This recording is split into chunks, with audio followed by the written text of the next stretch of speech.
Welcome, traveler. I am back once again, just me, myself, and potentially I. We'll see if he shows up later. Unfortunately, Jericho will not be making it today. He got the job on the spot and is going through some intense training, apparently. Good job for you, buddy. I hope you do well. But for now, it seems that I'm hosting it on my own until I figure out what comes next.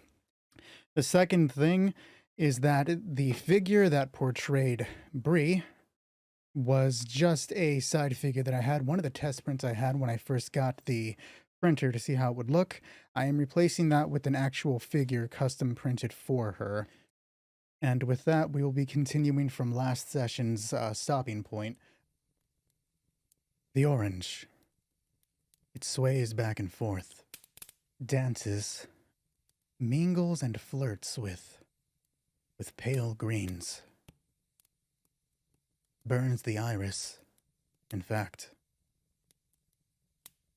But Samantha, the copper-haired arbiter, kneels so close to the fire she watches it intently. Occasionally a spark jumps out and strikes against the fireplace wall. A piece of wood caves in. Fire. It's unresting. And despite the fact that the heat's a bit intense on her face, despite the discomfort that it's bringing, Samantha compels herself to lean closer. She's staring at the burnt volumes. There are a few books mixed in with the wood, not just books. Scrolls, loose papers, hell, a bit of ink boils in the corner where shattered glass lays. And Samantha is trying, despite the heat, despite the burn, despite the singed paper that is almost completely gone, she's looking within it, trying to see if there's any point of the book, any points of a scroll, any piece of paper that somehow avoided the fire and landed off into the side in the scattered ash of the harbor master's fireplace. Samantha, an arbiter for the Thule theocracy. Years before it would get covered in ice, and frost choked it to all hell. Samantha tries to see if there's anything in there, any bit of information that she can salvage. We are going to make this a perception check. She has a +6, but due to the fact that these were probably burning long beforehand, and the people that did this, whoever scattered these volumes in the fire, probably want to keep this information away from anybody. We're going to make this not only a disadvantaged roll, we're going to make this against a 16. 2 dice, and her perception is +6, disadvantage 16. Here it comes. We take the 6, adding on her 6, 4, sorry. We take the 4, adding on her 6, it becomes a 10. No. Another pop, crackle of the fire. This time the little spark jumps out towards her, and Samantha leans away. It lands harmlessly, bouncing off her white long-sleeved shirt, then dies off on the ground. You're gonna burn yourself, the woman to Samantha's right says. The woman stands. She's already taller than Sam by, we'll say, a solid half a foot, but from Samantha's kneeling position, this guard looks all the more imposing. Not like I can save anything anyways, Samantha says. And she stands up, not quite eye level with the guard, so she has to tilt her head a small amount to make eye contact with her. Fortunate. The guard, Brianna, walks past her. Brianna has been at this shelf before. On it are several key rings hanging off the back. I'm sorry, not key rings, key hooks hanging off the back. There's a great deal of them. Some of them twisted and bent inward, others barely hanging on by the screws, and it looks like at the slightest provocation they would fall off, bounce off the wood, and get lost in the messy ground beneath. There are other books here, on the shelf above in this small empty hole. Right there. Some lay aside. There are some also on the ground. A cursory glance from Brianna reveals different dates, perhaps months or weeks in the past, long before any of Black Shuck's victims started going missing, long before the witch was burned. It wasn't there the first time. How are they going to be here now? Samantha says behind her. Maybe they were sloppy, Brianna says. Maybe they left something behind. Anything. Scratching the back of her head, Samantha looks out to the room. So far, the only established information about this room is that the manifests were burned, the harbor master is missing, and from environmental storytelling purposes, the table was overturned when I started it. So I'm going to roll a d6, the first question to the oracle of the episode. And that question is going to be, are there any other signs of a struggle? Here comes the roll, leaving it neutral. Yes, there are other signs of a struggle. In fact, we'll say that the blanket on the bed has been pulled off. There's a pillow somewhere across the room. We'll say right here where I'm putting down this black mark. A pillow falling off to the center.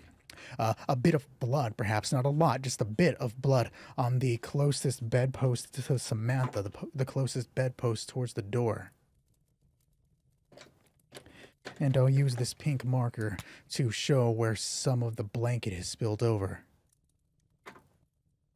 Sam walks over to it as Brianna reaches through the drawers and starts pawing through what's left of the shelf. Everything leaves something behind. That was what Corvus had said a long time ago. Even specters leave evidence. She grabs the blanket and moves it aside. Is there something beneath it? Not a second dice, one dice. No, there is nothing beneath it, but the ground shows some sort of markings. Is it ash? Let's roll that. No, it's not ash. The markings that are laying beneath it, are they runes, actually? Let's see if they're runes. Yes, they're runes. Strange symbols carved along the ground.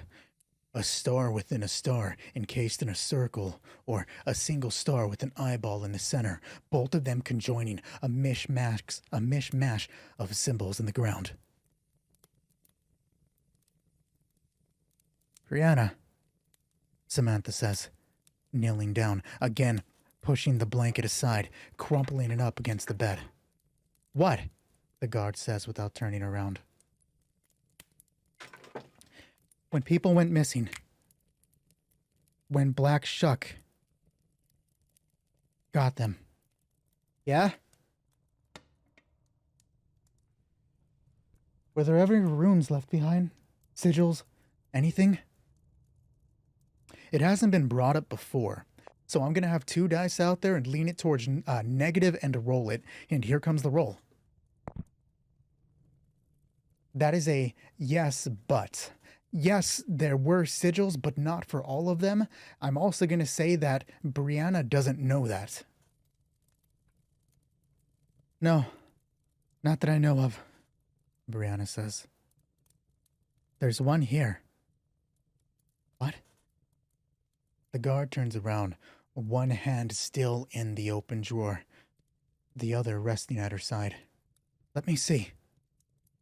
She walks over and looks down at it. Do you recognize it? Does she recognize it? I'm gonna leave it neutral. Here comes the roll.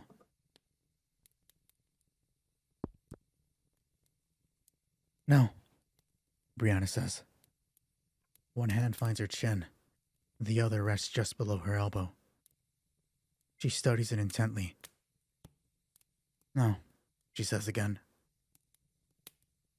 I've never seen it. Maybe it was on some of the stuff they smuggled in, Samantha asks. I've never seen what they brought in. Just crates and whispers. He goes back to the shelf, and Samantha crosses to the dresser. Does she find anything within it? What? Yes. Yes, she finds something within it. Actually, is it a person? Yes, it's a person, but... Yes, it's a person, but not someone she was expecting to find.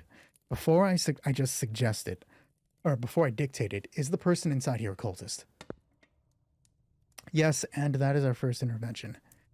Yes, it is a cultist, and that cultist was in the middle of taking out the fire, putting things out, and was probably going to scrub that away. But when the knocking happened at the front, when the two women burst their way in, the cultist hid inside that closet. Did the guards raid the witch's house? The witch did not have a house. She was captured and brought in. Do you wish to rephrase that question, Megbu? Do they know where the witch lived? Okay, yeah, that's a good question. Would you like me to roll it, or would you? A 3. Do the guards know where the witch lived? No, but... What do you think the but would be in that? They have a general location of it. Okay. We will file that for the guard information after I ask one question. Does Brianna know does Brianna know what they know, is essentially. The information you just established, is Brianna aware of it? Here comes the roll. Yes. So Brianna knows it. She hasn't said it before. Maybe she wasn't thinking about it. Perhaps she considers this more of the smuggling information more important with the witch being dead. But we'll keep that in mind. It might come up afterwards. Does the guard inside the closet come out aggressively as Samantha grabs the door? Does he strike out at her? I'm going to think it's more likely and roll the dice towards it too. Here it comes. There's the second 6. Pretty quick today. Yes, he comes out swinging, and he gets the jump on her. He's going to get the first strike against Samantha with advantage. There's got to be something in here. Bree is shuffling through the drawers. She reaches in, pulls out another small bottle of ink, pulls the top off the glass bottle, and sniffs it because she's not sure what it was. It's just a darker colored bottle. And Samantha reaches for the closet. She places one hand on it, and the moment she begins to open, the cultist bursts out. He jumps out with a solid shout. It catches Samantha off guard as he barrels and pushes her onto the bed. As he lands on top of her, knife into hand, I'm just going to have him do that swing. I'll give him advantage against the attack instead of her having disadvantage, if that's what I'd said earlier. The cultist has an attack of +3 against her. Samantha's DC, or AC, I'm sorry. Samantha's AC is a 12. Here comes the roll for his attack. +3. Does he hit with advantage? The higher number is 6 + 3 for a total of 9. Hey, that's crazy. It's a 6 on screen and then the other one's a 3, so it says 9 anyways. That's fun. We like when things work out. No. So as he jumps onto Samantha, gets her down, Sam screams as she hits against the bed and both of them kind of bounce. The cultist pulls his blade, and to the side is Brianna. She sees this and, sniffing the bottle, glances over and chucks it. We'll roll to see if she hits, if it nails him. Pull up hers. We're just going to make this a straight dexterity roll. She has a +1 on this. To hit an AC of 12. So here comes the roll. She nails him. So right before he gets the stab in on Samantha, whose hands are right at her face, the cultist is reaching for her side. The bottle of ink shatters against the left side of his face. It pushes him onto the bed and against the wall, his face dripping, no blood, just the ink that slides down it. And Samantha rolls to the side and off the bed, standing at its feet. As Brianna draws her sword, the cultist backs away into the corner. He's eyeing back and forth, looking to the door, looking to them. His eyes glance down to the symbol. Can he use the symbol to summon something? I'm going to make that, because he was here, I'm probably going to say he's more trusted to do something like this, so I'm going to make this a likely roll. So here are the 2 dice, and here comes the roll. Likely to. No, he cannot summon it. So as he looks towards it, perhaps that's him over the cloak, glancing to and wishing, God damn it, they should have given me the ability to, or I should have been able to do this. And Brianna charges forward. She doesn't hesitate. She doesn't stop. And as she moves, he tries to stumble over the bed to make his way out. Let's compare their dexterities for just a moment. His dexterity is a +1, and hers is a +1. Speed of 30, speed of 30. So they are not exactly too outmatched. As he tries to get over, she's going to meet him at the same time. No one's going to get advantage on that. And she grabs him as she tries to jump over the bed and get away. He lays a hand on his back. Is she going to be able to pull him back, we will ask. I will make this just a straight strength check. And I believe her strength is a... Where are the damn cards at? Her strength is a 1. His is a 0. We'll make this an opposed check for just a moment. Her strength of 4. Wow, you're not very strong for a guard. His strength of 16. So she grabs him by the cloak and tries to hold on, and the cloth starts slipping back. It pulls his hood away, and he leans back and elbows her off of him. He gets onto the bed as Samantha's reacting. She has her sword drawn, and he swipes at her with the knife. She hesitates for a moment and steps back.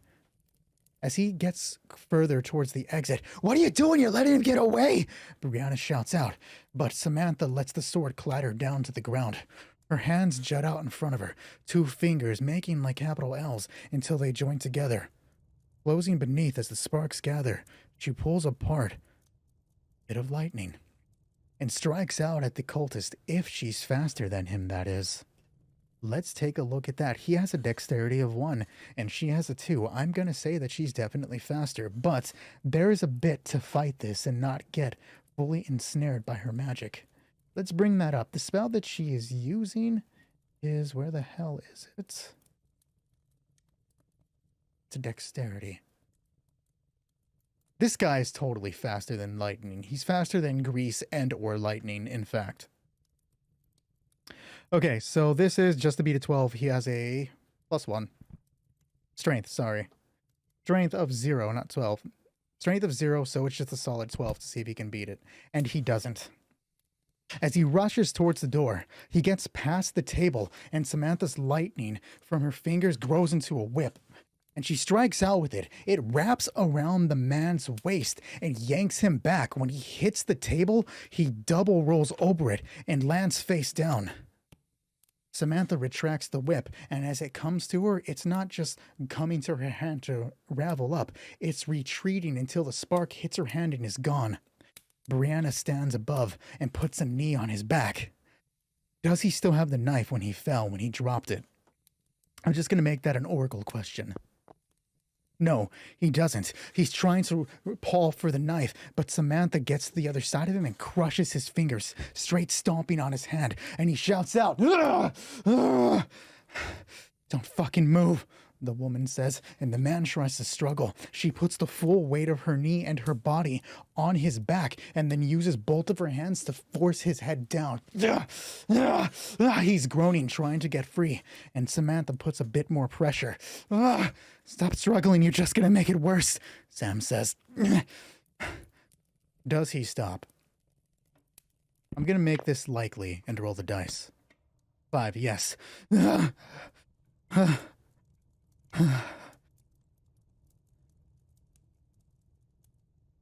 Get off his head. What? No, just lift his head. Ugh. And Bree takes a fistful of his hair. We'll say it's brown. Let's take a look at this figure, because I actually printed them different sexes. This is a man, yes. And she lifts his hair. It's brown, and he looks up. And he's glaring at Samantha. Bree looks over, kneeling close to his head to see if she recognizes him. Does she recognize him? Here comes the roll. I lied. Now here comes the roll. Yes, she recognizes him. I know this son of a bitch, Brianna says. Does he know her? Yes, but he knows her looks, not her name. You fucking guard bitch, he says. It's not very nice. Is he a hired dock worker? Is he from the woman's ship, like a ship hand? I'm gonna make that likely, actually, and here comes the roll. Yes, and that is the third intervention. So let's see what the intervention has to say today. Anything but regress plot. And here it comes. A wild. That is absolutely the first wild I've ever actually had while doing this. When we do a wild, we take two random words and try to figure out what that means. The words come from random generators, but a viewer of mine from several months ago suggested that you should pull them from a book. And that's what I'm going to do today. I pulled a random book off my shelf. The closest books to me were my research materials, so you're not going to get anything too crazy today. This is London's Underground by Henry Mayhew. He was a journalist back in the Victorian days that did a lot of reporting on the poor and unfortunate souls that lived on the streets and did whatever they had to do to survive. It is a fascinating case study from the 1800s and some heartbreaking stuff when you get down to it. I've always wanted to make an audiobook of this, starting with the Flower Girls, because that was one of the more interesting stories from what I've read. It's sad how even back then just a few mistakes can land you in one of the worst places, and I guess that's still sort of true today. If there's anything you can learn from me from these streams, it's that Victorian London has so much more than smokestacks, poverty, and murder. There were people too. So I'm gonna just take random pages out of here, and just the first word I see twice is the one that comes up. So here's the first word that I'm catching up. Expert. And another page. That's the cover. Okay. Expert and imposed. An imposed expert is what I generated. I don't want to damage this book, so I'll just set it down here. So we'll go with the obvious one to not slow things down. Imposed expert. The expert in this case, at least regarding Samantha, who is still in her infancy as an arbiter, is Andrew. Impose, damaging stuff, bad things, force, all that stuff. Something is going to happen to Andrew. That's the wild that's going on right now. Andrew is going to be in some sort of bad situation. We won't fluff it out yet until we get to a point where we should. But right now, Andrew's not doing too good. Poor Andrew. You never get to survive whatever you're in the 2 times I've used you. Yeah, right, Megboo? Andrew just can't catch a break. Yes, he is a dock worker. Or not dock worker, sorry. Yes, he is from the woman's ship. You fucking snooping bitch, he says on the ground. And Brianna pushes her knee deeper into his back. Careful. I wouldn't talk to somebody with a steel boot in your back. I'd be a little more polite if I were you, actually. And she places more weight. He groans out. Samantha lifts her foot off the man's hand, and Brianna raises just enough for him to turn around, and then she brings her full weight back down on him. I bet you're heavy. Oh, you have no idea. Where's the harbor master? Samantha asks him. Is he going to cooperate with her? I'm leaning it towards unlikely. Here comes the roll. Both fives. Yes, this dude is fucking squilling. Perhaps once more, because we've already portrayed him as trying to act tough. And he says, I'm not gonna say a fucking thing. And Brianna pulls a knife from her boot. She puts it right to the man's throat. Maybe you'll speak quicker to the gods. Easy. Easy, man. Easy. Ready to say a few words? Samantha says. Call off your dog. Pull the knife away, Brianna. And she does. But not far. Make a move and I slice your goddamn throat. Or maybe I'll take an eye, haven't decided yet. Harbor Master's gone. He's dead. Don't know yet. Is he going to say that Black Shuck killed him or not? So the question is he going to say that Black Shuck killed him? I'm not saying Black Shuck killed him. I'm asking if the cultist is going to say that Black Shuck killed him. Here comes the roll. No, he's not going to say Black Shuck killed him, and he's going to be truthful about it. Gone to the dogs. Black Shuck took him. Knew too much. The trail would have gone cold if you bitches wouldn't have come in here. What can we say? We have excellent timing, Samantha says. He looks to the knife across the room. Sam watches, walks over and picks it up. Is it some sort of ritual dagger? Leaving it neutral. Yes, it's a ritual dagger, but it looks like a normal blade, so Samantha's not going to expect that or suspect that right off the head. This. I wouldn't worry about it if I were you. I mean, you're not going to need it. And Samantha tosses it. It bounces off the table. Does it land in the fire? Yes, and there's our intervention 1. Yes, and when it lands in the fire, the cultist reacts. He tries to jump up. Wait, no! And he's pushed back by Bree. The dagger finds his neck one more time. A little excited, aren't you? I'm going to roll an insight. And I'm going to make this just a low roll of 10 to see if Samantha catches on to the fact that that was seemingly important. 10, no advantage, roll of 3. Here it goes. Yes, Samantha does catch what it is. She walks around them, hops over the bed, lands beside it, superhero poses as she hits the ground, and then rushes over to the fire. She looks at it, burning within it. Son of a bitch. And she pulls up the sleeve of her white long sleeve cotton shirt, realizes that she's wearing cotton and that this is probably a terrible idea. But right there at the ground, I said when she caught the cultist, she dropped her sword. She picks up the sword, digs into the fire, and knives around a bit until the knife collapses out of it, along with wood and a bit of embers on the ground beside it. Beside it, the fireplace. Samantha resheaths her sword and and uses her foot to pull the knife closer to her. She doesn't pick it up because of the heat.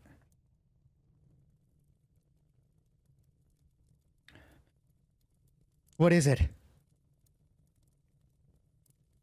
I think it's best that you tell her, Brianna says. Will he say it now? Yes, and second intervention. Yes, he'll say it, and he's going to give all the information he knows. That dagger, the dagger is used to mark the next person for Black Shuck. Brianna makes eye contact with Sam, who reaches into her side pack a satchel, pulls out a leather glove, slips it on her left hand. She picks it up, feels a bit of heat, not too much because it's only in there for a few seconds at most, and looks at the dagger. Why do you have it? Is there more than one?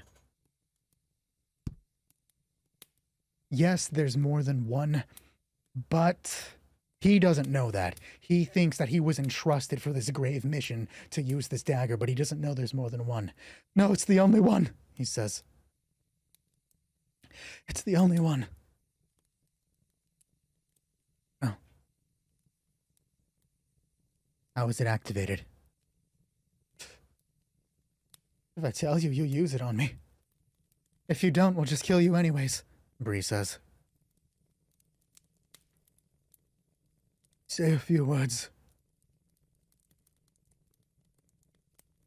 A few words and then a quick cut on the person. Anyone that the blade draws blood from after those words, Black Shuck will target. What are the words? Samantha asks. Are you sure you want to be holding it as he says them? Does the person holding the dagger have to be the one to say the words? I'm going to lean it towards likely, because just to make it less OP, here comes the roll. Yes, 5, it is. Or yes, the person has to hold it. And I did say this man spills the beans, so he says, it only works for the person holding it. What are the words? Samantha repeats. Wagner Vertagen. She looks down at the blade. Where did you get this thing? It was given to me by... Do they have a cult leader? Probably likely. So 2 dice. Here comes the roll. Third intervention. Before I continue with the intervention, I'm going to go ahead and read what was posted in chat. I'll read it out loud for anybody listening in. Basically, Mind Flayer larvae are usually spawned in the pool with the Elder Brain. They are fed a carefully prepared brain slurry until they are ready to take on a host. Once ready, the larva is inserted into the ear of the host and starts eating their brain from the inside, but leaves the brainstem alone. Then it attaches itself to the brainstem to take control of the body. The whole process takes about 2 weeks, but it's only possible to prevent it within the first hour of the implantation. There's no information about any larva being taken away from the colony, but as far as I can tell, there's no reason that couldn't happen. All of that information comes from Samoa, who I greatly appreciate bringing that to us. Thank you. So that actually fits in mostly. The only thing that conflicts with that information that we have set up is that so far it seems like it was starting off with going through either the chest cavity, the neck, the sternum, and going up through the jaw. But a brief twist of the information won't be an issue, or I just thought of this as I finished saying that. The person doing the murders and the killing is they're extracting the brain, because at the beginning of the information that you posted, it says they are fed carefully prepared brain slurry. So somebody could be doing this to extract the brain, and that makes more sense within the D&D lore that has just been shared with us. So I think we're going to go with that. It also helps with the fact that this is the larva and bodies are coming back and forth and shit. So that's good. With the last victim that was being killed, it seems like we are at the point where the larva is ready to be shoved in someone's ear. But let's go to the intervention that was being set up right now. Clear it out. Here comes the roll. D6. 1. A new entity arrives. We will use that. This question was about the cult leader, but we will establish him as being manipulated by an elder brain. So maybe it's not within his will. He is a necromancer. He's a cultist necromancer, but the mind worm, or the mind brain, the fucking elder brain is convincing him, twisting his mind to make him do this. That's what's happening. I'm going to draw back to the Oracle, and I just want to ask, do any of the other cultists know about the elder brain? I'm going to make this unlikely. Here comes the roll. Yes, but all of them think they are manipulating the elder brain. Fucking arrogant people. You know how they think.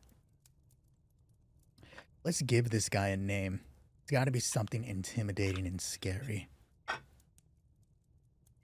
Don't just be like John. What I'm saying. Here comes the card. That's hard to pronounce, but that's pretty interesting. Freric. It's like Eric, but with a fra. Freric. Yes. The dagger was given to me by Master Freric. Freric? Never heard of her, Samantha says. The name is above you. It's not for the likes of people like you to know of. Yeah? And where can we find him? You won't. Oh, believe me, I'm pretty good at this. If he wanted you to find him, he would come to you. You are not worthy of the master. We should take him to the guard quarters. Is he going to say anything about Andrew? We'll lean that towards likely and then roll it there. He probably wants to save his own skin. That's why I'm thinking it's likely. Intervention 1. Yes, he does. And he makes it a point to terrorize Samantha in the hopes of him getting free. This isn't the partner you came to town with, the cultist says on the ground. Where is the old bastard? You know, at times like this, I wouldn't want to be left alone. At the mercy of the night. He wasn't cut with this dagger. There are other ways to summon Black Shuck. Is that true, though? He's saying that to get to her. But is it true? Can Black Shuck be summoned other ways? I'll leave it neutral. Here comes the roll. No, he can't be summoned other ways, but they have theories that he can be. So this guy genuinely believes it.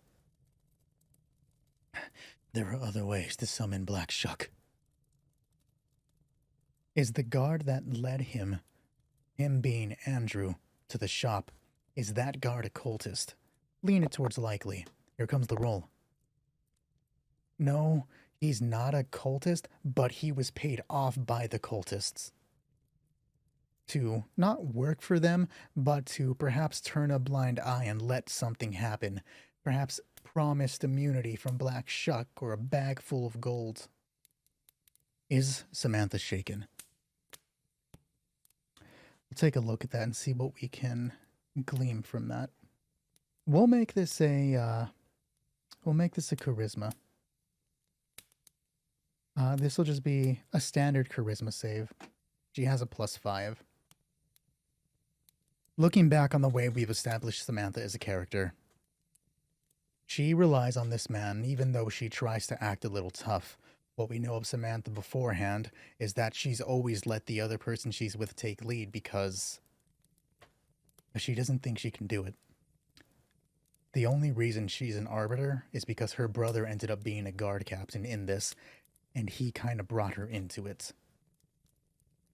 So, savings throw of 5. Samantha the coward. We're going to make this against a 16. Here comes the roll. But if there's one thing she's good at, it's talking. I wouldn't want to leave him alone. You have no idea what bad things can happen in the night. He can handle them, Samantha says, the fear leaving her the moment she tells herself this isn't real. He's too good for it. Are you sure about that? He's the reason we're even here. And if anything happens to him, she looks at the dagger and gets closer. She places it on his skin. Whoa, bitch, stop! Sam, Brianna says. I don't think you want to do that. You saw what happens. I haven't seen it yet. You kill him? He's our only source of information. And Sam pulls the dagger away. No, I'm not.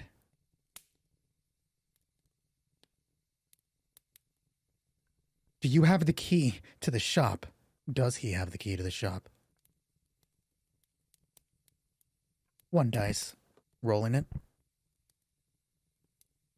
No, I don't.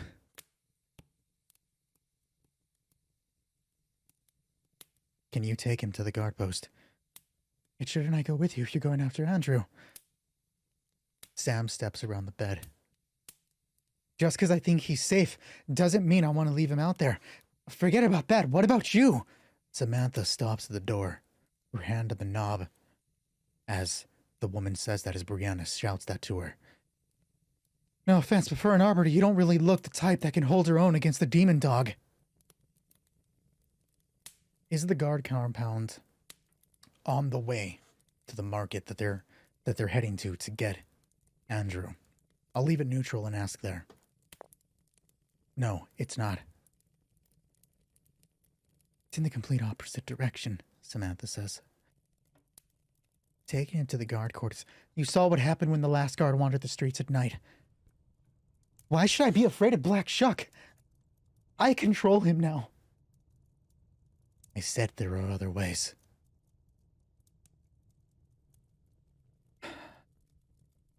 Get him there quick, Brianna says. But the longer you hesitate and argue with me, the more of a chance something wrong is going to happen.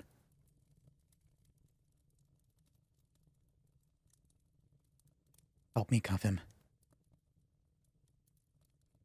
Samantha puts the knife back in her satchel, then moves Sabri. Together they turn the man over and cuff him. And they haul the cultist to his feet. He's no longer holding a knife, so we'll use this figure. Mosh, Brianna says.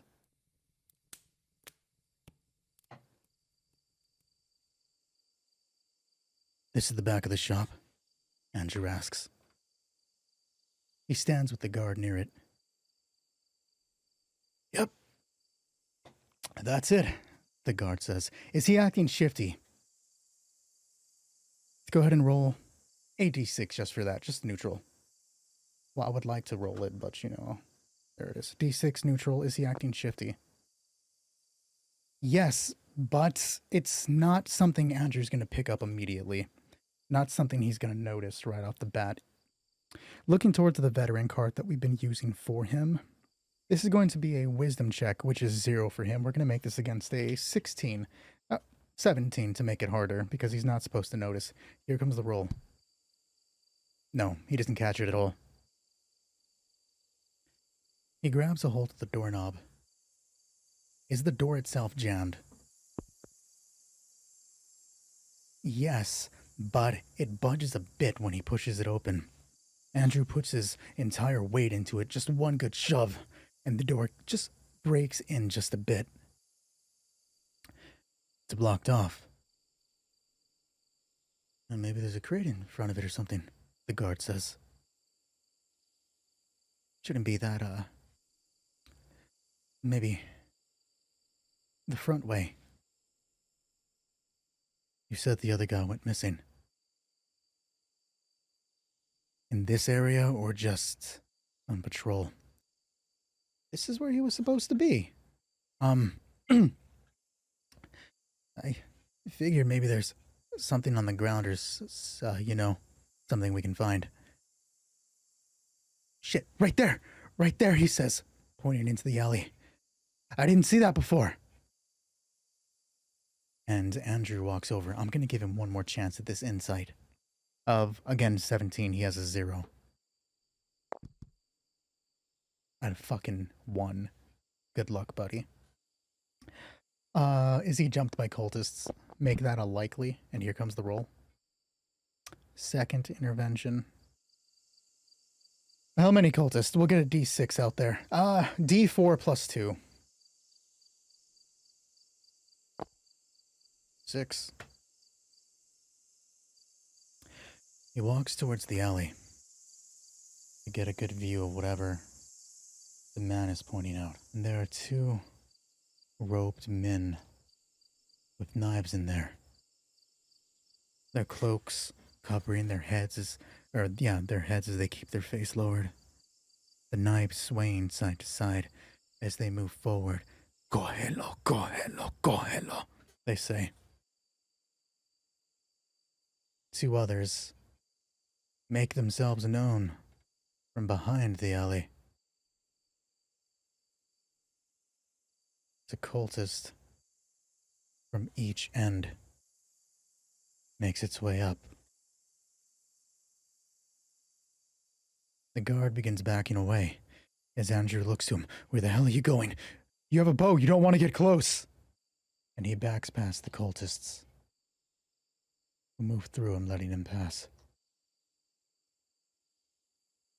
Instinct makes Andrew push his back up against the wall as he is slowly getting surrounded by these cultists. He glances over his shoulder. The back door of the market. He pushed it once. It needs to open. These guys are menacing because that's what cultists do. Specifically Resident Evil 4 cultists come at you whispering some sort of demonic Spanish. Once more towards the door. Andrew has to think, has to know this is his only escape without fighting them. Man to the one behind him is the only one, while the others come in groups. Again, the one in front, he can try to get through, but why would he? Drawing his sword, Andrew whips around and strikes out at the cultist behind him. Andrew's attack is a +5. The cultist is a 12 to hit. Here comes the roll.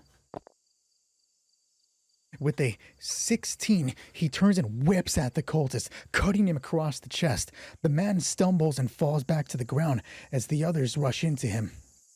It's a quick dash as he gets right at the door from the spin, hitting and into it. Can he get through the door? This man's strength is a 3. This is going to be a strength check. The door will give it a... we already said the door was blocked, but he moved it by pushing it earlier. So we'll say it's a 13.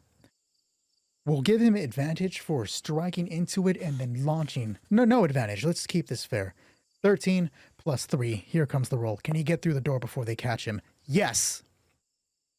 He cuts the man behind him. The cultist drops down to the ground, and Andrew braces as he kicks against the door. And to his surprise, it barrels open, just as the cultists get to him. Is he fast enough to close it on them, though? He has a dexterity of 1. We'll make this a... He's older. He's an older gentleman. We'll make this a 16. Here comes the roll. 20. He gets through, pushes it. The other cultists get right behind as Andrew grabs the door with both hands and shoves it. As he throws, as he slams, one man's hand tries to push through, and it catches. The man's hand drops the knife that he was swinging with, and the dude screams out. The cultist shouts, and then he's able to close the door, he being Andrew.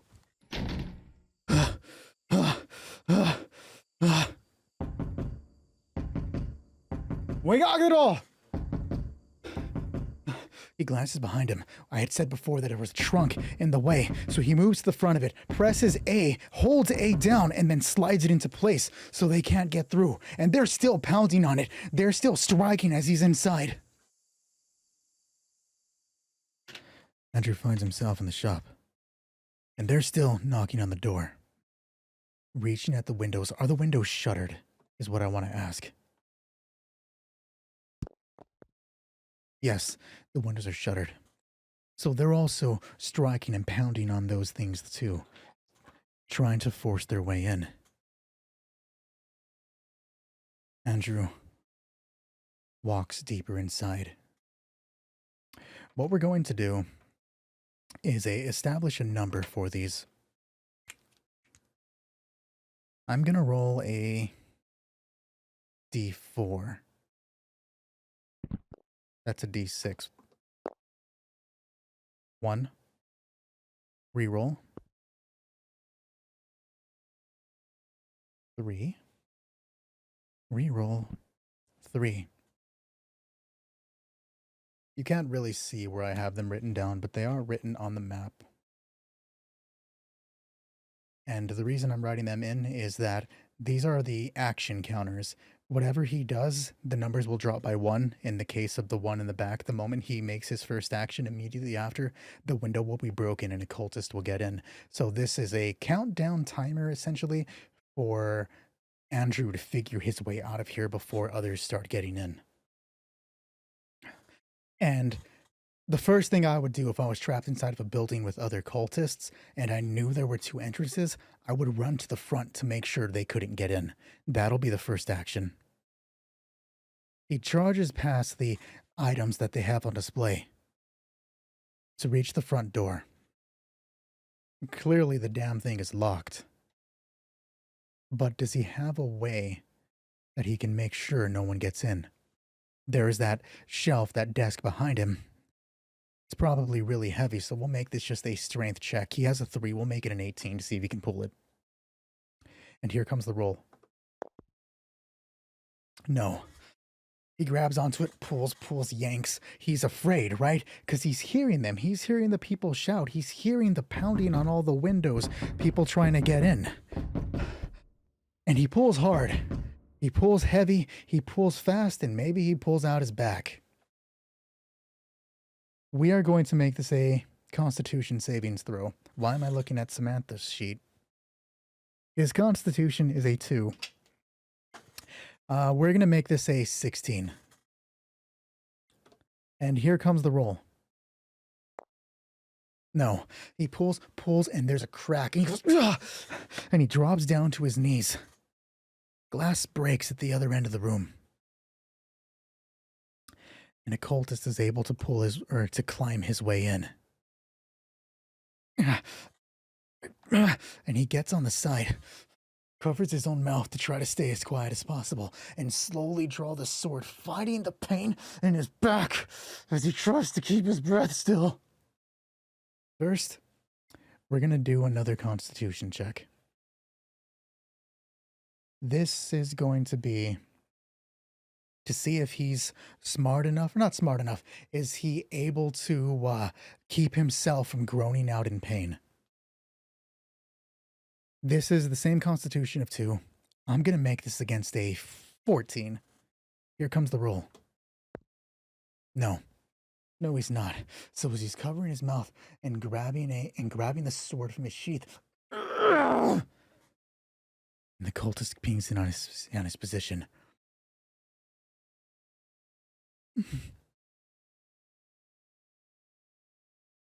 Does another cultist enter into the building? Yes. Another man with a blade gets his way in. We had just made another action attempt. So there is one action for both of these windows to break. They're taking their time to enter. And he's breathing heavy. The other doors and windows are still getting pounded on. He pushes to try to keep straight, but he can't. Of course, the cultist spots him. He's making too much noise. And as it gets closer, he lashes out a quick stab. This is going to be a disadvantage. If he fails by more than, we'll say more than 4, he's going to deal D4 damage to himself to represent the fact that his back is pretty fucked up right now. So, its attack is a +5, disadvantaged against the 12 of the cultist. I knock the camera around a bit. I roll the dice from the other one while trying to get back to the main screen. Here it comes. +5, disadvantage against 12. A 1. Bro, come on. And the cultist, swaying back and forth in this rhythmic approach. Go ahead, Lo, it says. And he rushes forward, but in that attempt to swing, he twists his own back. The blade hits against the wood, falls out of his hand as he exposes his back to the cultist, and Andrew screams out with the pain. Here's the D4 damage that he takes, 3. Andrew's current health is 20. Both of them have knives. We've already established that there is more than one Black Shuck dagger. Do either of them have a Black Shuck dagger? I will make it individual questions, 1 each for both of them, and just a D6. Does the left cultist have a Black Shuck dagger? Yes, but what can we say for the but on that one? But he's not going to use it yet. This attack isn't for Black Shuck, at least by him. Is the other one going to do it? Or does the other one have one is the better question. No, he doesn't have a Black Shuck dagger, but he's meant to hold the other guy down. I like that it's faulty. We'll go with it's faulty. That is the roll for the others to break the glass. He's laying against the shelf as the table is scooted aside. A guy crawls through, his hand lands on it, and it slides with both of them. The cultist may fall, but he gets up. Another cultist gets up behind him. And Andrew's heart is racing. The cultist with the knife behind shoves it in his back, grabs beneath the man's arms, and Andrew shrieks with the pain as he's whipped around. The other cultist that just broke through the window grabs him, and Andrew is trying to kick, but his back won't let him, and he's crying as the other one gets towards him, holding out the dagger. Well, enough for talking, and he stabs him in the chest, and Andrew shrieks out. We get a nice bird's eye view as the camera switches position to catch his screaming face from above. How do we want to say the dagger is faulty?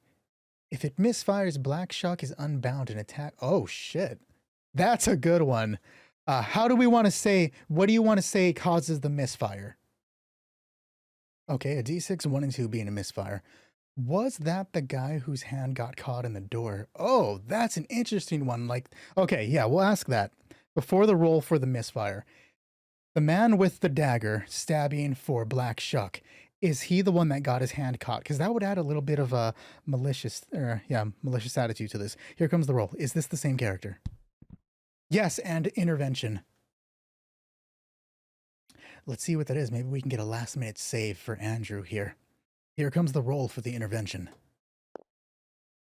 Regress plot, my favorite. To be fair, though, we have not had a regress plot during this session, so we're good. Regress the plot. We have several different plots going on right now. And we essentially take any of them and make it a step backwards towards Samantha fixing it or getting ahead of the story in any method. Unless somebody shoots one out while I'm saying this, I'm going to say the regression of the plot is that the cultist they're taking in gets away and reports that the two of them know. Not only does that place Brianna in actual danger now, it places Samantha in greater danger. They'll come after her because she has her own Black Shuck dagger. With no other suggestions, we will go ahead and roll to see if it's a misfire for Black Shuck showing up. And as stated by Samoa, any roll of 1 or 2 on this D6 causes the misfire. Let's hope for a misfire. Here it comes. 6. No, it is not a misfire. Unfortunate. When the blade pierces his chest, Andrew shrieks out. The camera jumps up to that bird's eye view, and as it jumps up to that bird's eye view, not just to catch the scream in some weird director's thing, it catches the black circle that begins appearing beneath Andrew. The cultists let him go and back away. The elder falls forward, crying out as he hits the ground. And he falls, hits, and the camera falls with him in a brief first-person view. But when it opens back up, Black Shuck is there in front of him. He's holding onto his back, staring at the dog. Its mouth dripping with a strange black ichor. Quirling, almost like it's drooling at the chance to get someone. Andrew, gathering the last of his strength, tries to pull his hand back. Can he fight through the wound in his back to do this? This is going to be we're going to make this an 18 because this dude's pretty fucked up.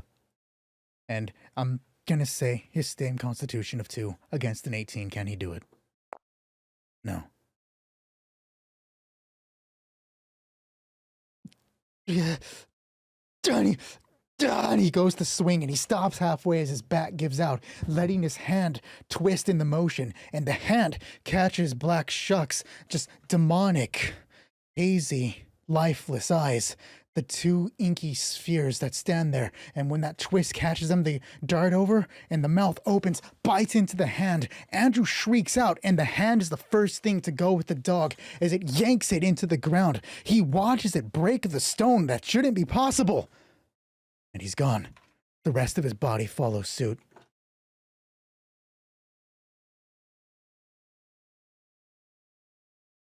The cultists, with nothing further to say, nothing further to add, turns towards the door, unlock it, push it open, and calmly, almost single file, walk out into the night?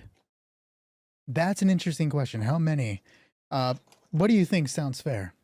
I would say a D4 for it being rare, but if there are more, that means there's a way of not mass producing them, but making enough that losing one or two won't be an issue. D4? Gotcha. I'll roll that right now. How many Black Shuck daggers? We actually have to do, yeah, +1. I was just going to say that because even if it rolls a 1, the cultist had a dagger and the +1 represents the dagger Samantha has. So here it comes. D4 +1. How many Black Shuck daggers are out there? A total of 4. That is interesting. Is that the only faulty one? Before I ask that, we're going to ask that. Before I ask that, I want to ask, do the cultists, cult, everybody in the cult, does the cult know that dagger is faulty? Yes, okay, they know it's faulty. Now, is that the only faulty one? Do you think that should be likely or unlikely or a neutral roll? Neutral. Okay, here comes the neutral roll. Is that dagger the only faulty Black Shuck dagger? And here it comes. Yes, it is the only faulty one, but, and I have an idea for the but unless you come up with one, I'm going to say that any others made from now on would be faulty, with that dagger being the newest one made. Existing ones have a chance to break. That's... Would the one that he has also have a chance to break? Well, we know that there is multiple, or, okay, so we know that there are multiple of the Black Shuck daggers. Establish right now that that is not the only one. If the others have a chance to break, where do we want to take that on a chance to break? Do we want to make that before the stabbing occurs, during, or after? I think after would be the most interesting one because not only when you stab, you have a chance of the stab itself going wrong, but then afterwards, maybe it's like you depleted everything within the dagger and it just like breaks. I want to say it like breaks off like the cloak and just kind of just vanishes in your hand, breaking apart and floating upwards. But we'll figure that out. Okay, they have a chance to break afterwards. What do you think? After a successful or failed Black Shuck, a use of the Black Shuck dagger, a 1 on a d6 sound fair for the dagger to break? Okay, so a d6 to see if it breaks. Let's roll that now. On a 1 on this d6, does that Black Shuck dagger they used on him break? I hope not, because the faulty one is fun. It's broken. So when it stabbed into that man, to Andrew's stomach, from there we'll say it just absorbed into his chest to explain what happened to it. Or, for a bit of the fun, when it stabbed, it broke apart almost like liquid to hit the ground to form the black shadows that Shuck comes out of. That's kind of fun. They find their way outside. And they're moving towards the guard shack. They have no idea what just happened to Andrew. Frerick, Samantha says. That is Master Frerick. Your master, not mine, Sam says. I need to know where he's at. Do you know? You want to go free, don't you? Brianna glances over to her. He stops walking in the middle of this little square, causing Brianna to bump into him. I didn't say stop. Let him hold, Sam says. Let him hold. Yes and no. It's definitely not too late to retcon it. However, after, what if we say they become broken, they become faulty, but you do another roll, and after they're faulty, they break. So you have 2 chances to have the dagger. One, they're normal, then they're faulty, and then the final one, they dissolve. I don't think you would even be able to stop him. You'd be surprised what I'm capable of. Yeah? And what's that? They don't just let anyone become arbiters. Besides, I got here. I captured you, didn't I? with magic. How are you gonna have something against magic? Don't try to get me on a tangent. You help us. We can help you. Not Brianna, the cultist Emir, glances back at Brianna. But as he's looking at her, he's eyeing her over, looking at her armor. Tell me, he says, what would you give for the freedom that we are trying to grant? Freedom. All I see right now is that you are brutally killing people. We're not. He holds up his hands. We're not. And I want you to know that. As he holds up his hands for the flourish, he does that to catch her attention and then lowers it, feeling that, the woman, Brianna, yanks him back. He wanted that. He wanted to be pulled closer. I'm not going to give them any roles because he's supposed to escape in this scene. That's the regression of the plot. But what they don't see is that as he's pulled back, the world around them, they sense the brief change in temperature. It's already a semi-chilly night, but it becomes frigid cold. And as they're standing there, they start seeing their own vapor because all of the heat in the area is being pulled to the cultist's hands. And there's a little bit of warmth there, moisture. As he turns around, she tries to hold him, but as he's already close, he turns and casts the spell of heat metal. He casts it on the plate mail armor, on the chains that cling to Brianna.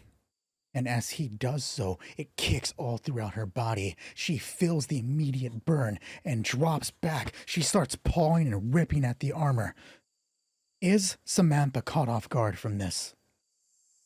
I'll just roll a dexterity check to see if she can recover fast enough. Because I'm going to say it's a shock, but the dexterity check is to immediately reach out and try to do something. This is going to be a disadvantage roll. Her dexterity is this is a dex save of 4.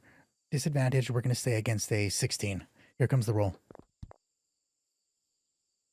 A 3. No, she doesn't react fast enough. As she spots this, it takes her mind a moment to process it. She processes it, and then she moves out, only to catch a piece of the man's burning hand against her own palm, and she rips back. He turns and starts running off. Fuck! Samantha says as she's wiping it out. But to her left, Brianna is struggling with the plate armor, the chains, the armor that she's wearing beneath, which I have made to be, not brigandine, a gambeson, immediately begins to burn and catch. Shit! Samantha looks to her, looks to the cultist escaping, and she feels a bit of a dilemma. She can't let him run, but this bitch is literally about to burst into flames. And can Brianna get it off? We are going to make this a disadvantage roll because 1, it burns like hell and she's trying to pull it off. 2, it's probably getting in her head like, holy shit, I'm about to light on fire.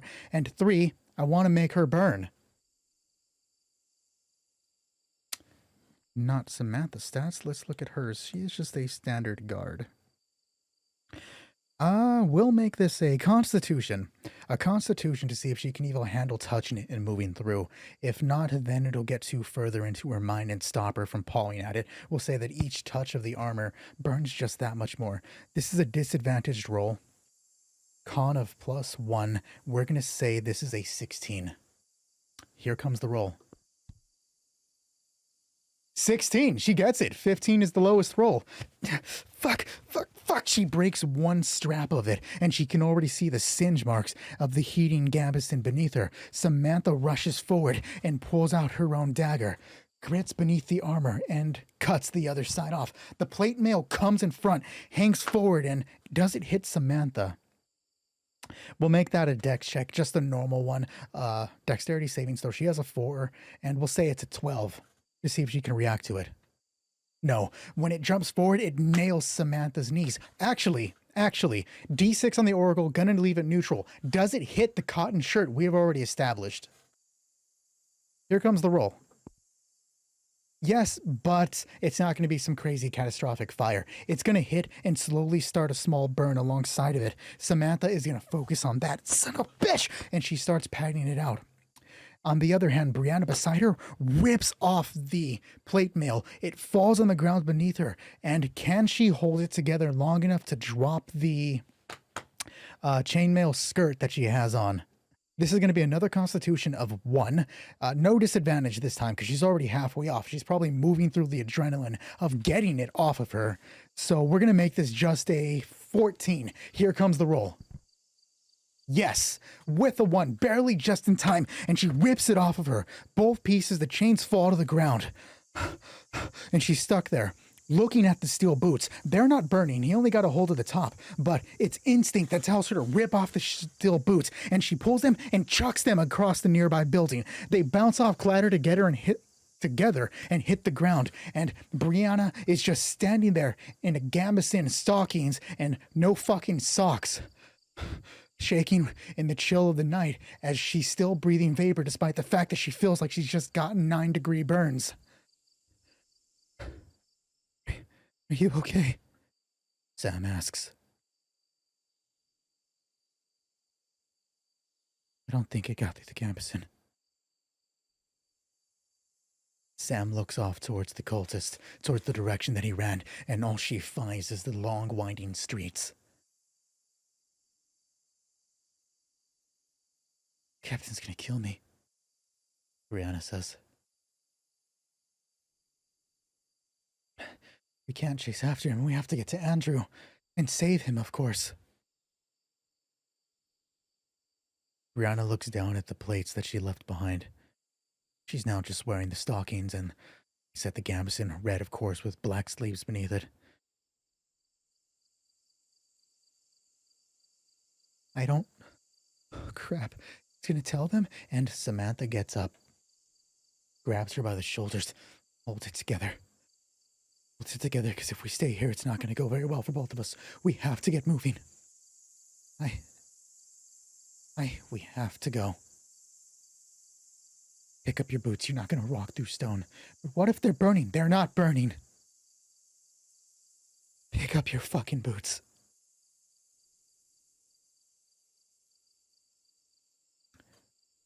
She puts them back on hesitantly and she stares at them. And even the plate mail is starting to cool off. But Brianna doesn't pick it back up. Samantha doesn't bother touching it either. She reaches down into her satchel. The knife is still there. He didn't take it. Fuck you holding that thing for? Brianna asks her. Just wanted to make sure I still had it. He shoves it back in the side pack that she has. We gotta get to Andrew. We should tell other guards, get an entire city watch out. My partner might be in danger. This might be our only chance to get the bastard.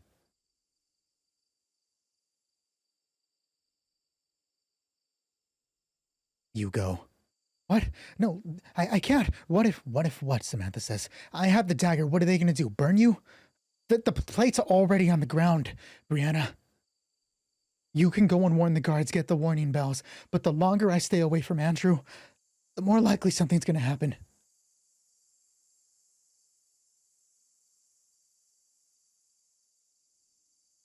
What are they gonna do? I'm the threat now. Does she convince Brianna to go on her own? Samantha has a persuasion of 4. Brianna's rattled. We're going to say that this is a 16. I like 16 as a number, apparently. Plus 4, Samantha's attempt to persuade this woman. Will she listen? No. No.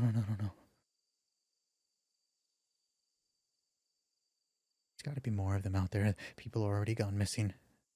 That doesn't matter. What do you mean it doesn't matter? Listen, Samantha! Brianna grabs her arms. That man went missing at the same time that Black Shuck took the others. He said there's more than one way to call him. You are not the only predator out here. You're coming with me to the guard station. Samantha looks down the long street towards the market. It winds between buildings. Does she actually know the way to the market on her own? I'll just leave that at D6 neutral.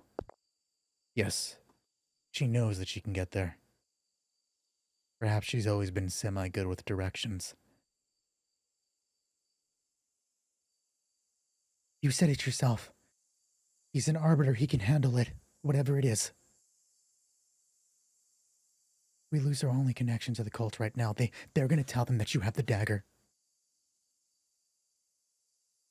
Fuck, Sam says. Fine. To the guard station. We're already halfway there anyways. Brianna takes off running. Sam looks down to the fallen plate mail and the chain on the ground, but fucking shrugs, turns, and follows Brianna off down the street, running towards the guard station. Before they get there, I want to ask, has something happened to the guard captain? Is Crop still there, or did they reap him? Something has happened to Crop. The but makes it that something is happening to Crop, so there is a chance they can prevent whatever it is. Oh shit, you actually just reminded me of a question I meant to ask at the start of the game. We have established at this particular moment that there is no long-form way of communication. While they can send a letter for help, there's no guarantee it would come anytime soon. Remember, this is a different country than Thule. Of course, they can reach for the country in here, or for the people in this town, or arbiters in this kingdom. But the question you just reminded me is that in the last episode, I mentioned that they had sent a letter 3 weeks out. And I meant to ask at the start when we started today's episode was that letter intercepted or did another arbiter receive it? Let me ask that real quick before I forget. Was the letter that was sent out talking about Black Shuck received by an arbiter? No, it wasn't received by the arbiter, but it was received by someone who can get it to an arbiter. It was intercepted and able to get out. But yes, they can get letters out to other arbiters. How do we want to play this? We should do just the cultist attack, maybe. Just the normal cultist attack. We'll do like we'll do D6 cultists inside the office. 4 cultists within the office. We will say that in one of the adjoining rooms to this, perhaps a cell. Oh, I got an idea.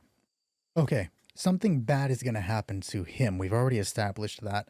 They're attempting to. But what if it's just because he's in the way?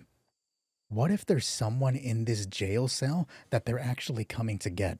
Not the cultist, but someone else. I'm actually going to ask that on the Oracle.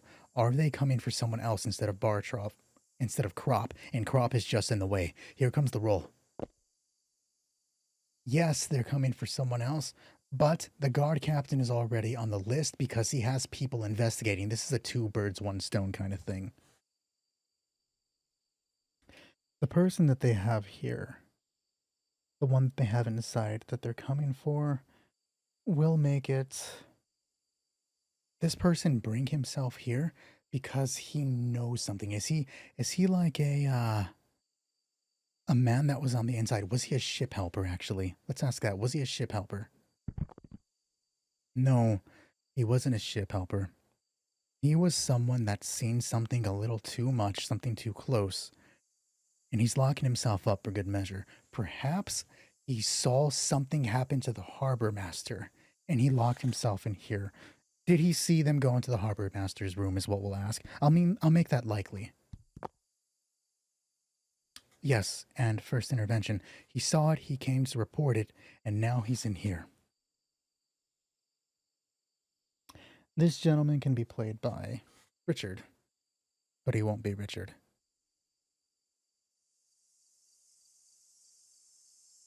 Inside, he's sitting with the man that just locked himself up. For some reason, I'm picturing him to be a kid. Not a kid, but like a younger teenager. My camera does not want to hold its fucking place today. There we go. A younger guy, probably around 18, 19. Let's get a name before I start the scene. This guy may be important. And his name is Seneca.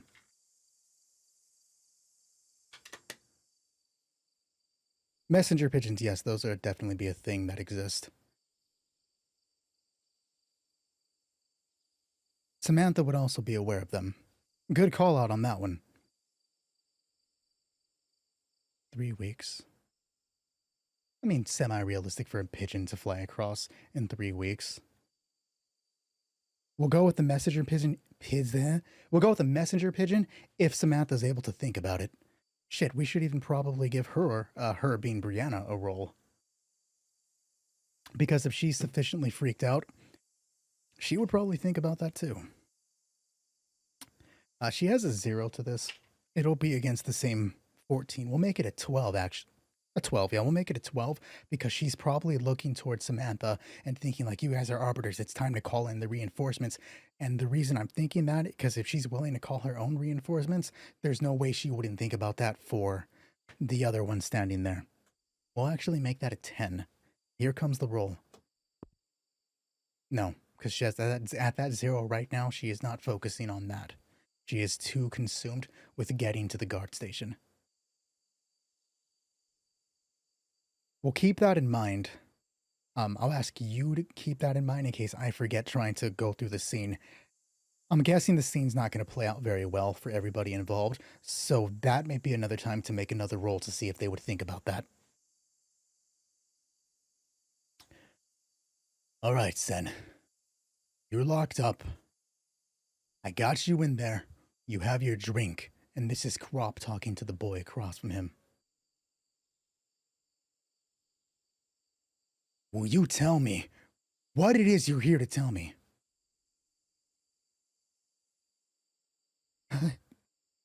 Yeah, spit it out, boy, come on.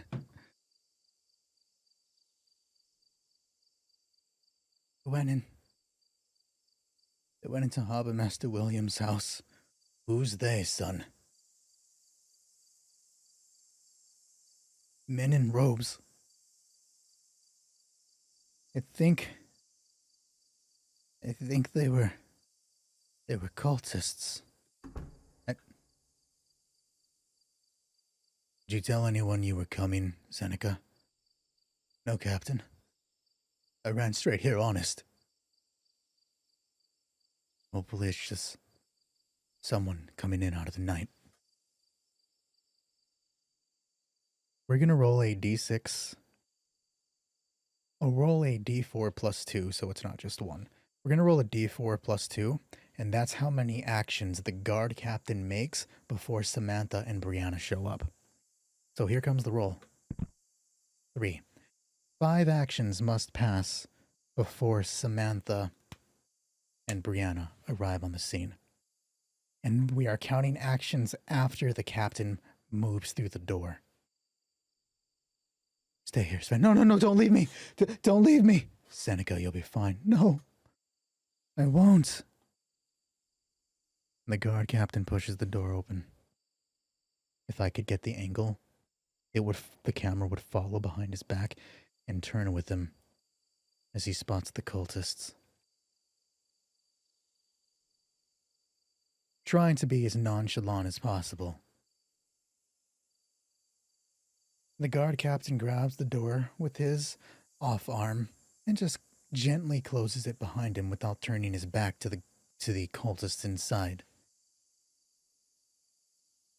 Gentlemen, he says, what brings you here tonight? but they don't respond because they're cultists. He glances across the table to realize that whoever the fuck designed this guard station should not have put the weapons by the assholes at the doors, but it's a little too late for that, and he curses the goddamn building designer.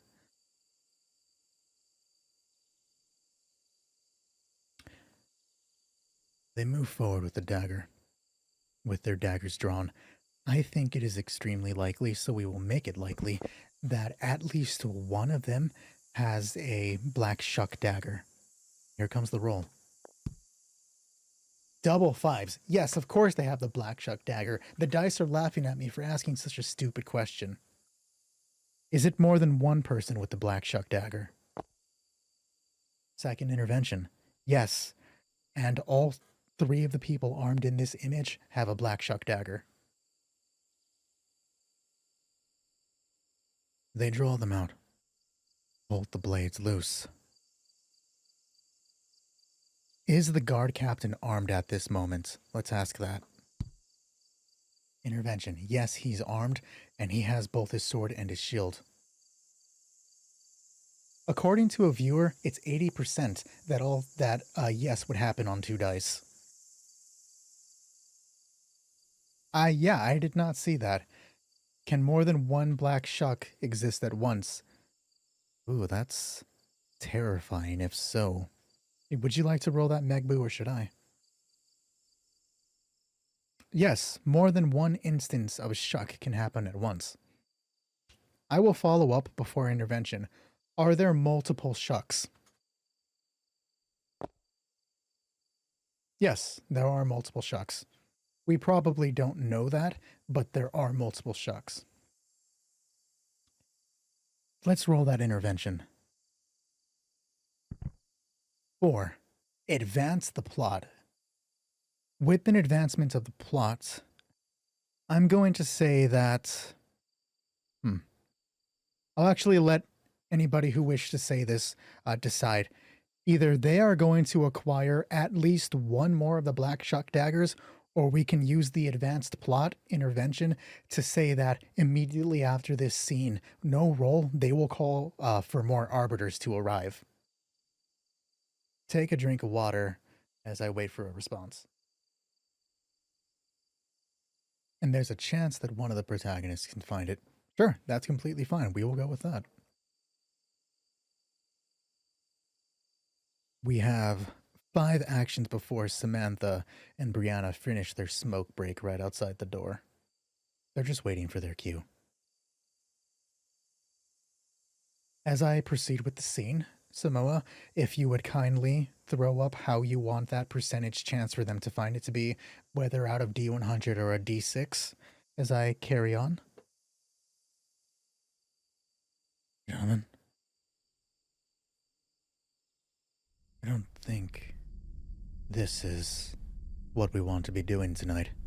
He reaches underneath the table, where he grabs his sword and brings it up, the shield right beneath it. We will count drawing the weapons as an action.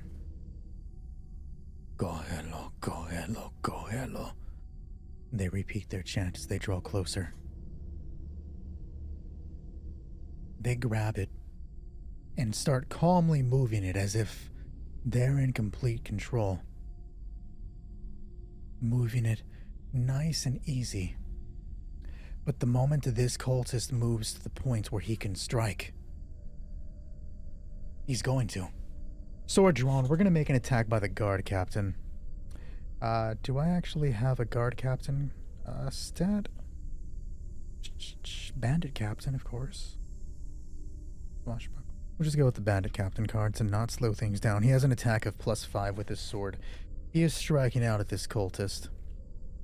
We're going to make this a cult fanatic to make it a bit more difficult. He has an AC of 13, +5 to 13.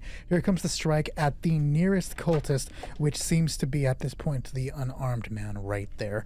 And here comes the roll. Clear dice, +5 against the 13. Here it is. He nails him right off the bat. The strike is instantaneous and true. The cultist was anticipating it, right? He had a spell ready beneath. A thunder wave, I believe it was called. The one that paralyzes you, the one that gets you to stop. But as he turns to cast it, he is immediately cut by the guard captain, who just nails into the man's hands that are coming up for the spell. 2 fingers severed, fall to the ground, and the cultist looks at it, a bit surprised as he takes a shield to the dome, putting him straight to the ground. The other cultists rip the table over, letting it fall to its side as they move through. That is one action made by him. There are 3 left until the others arrive. I figure if they're here to do some attacks on both the captain and Seneca in the back, they are not here to fuck around. They are instantly, all 3 of them are going to activate the dagger in a strange, demonic chanting chorus. The 3 of them at once, Magnafatagan. And the captain backs up hearing that. Why are this chirping still going on? I thought I turned that off. And they move closer. Come on, he says, backing up against the door. He strikes out at 1, and it's the same against the 13 with his 5. And he succeeds. He strikes out.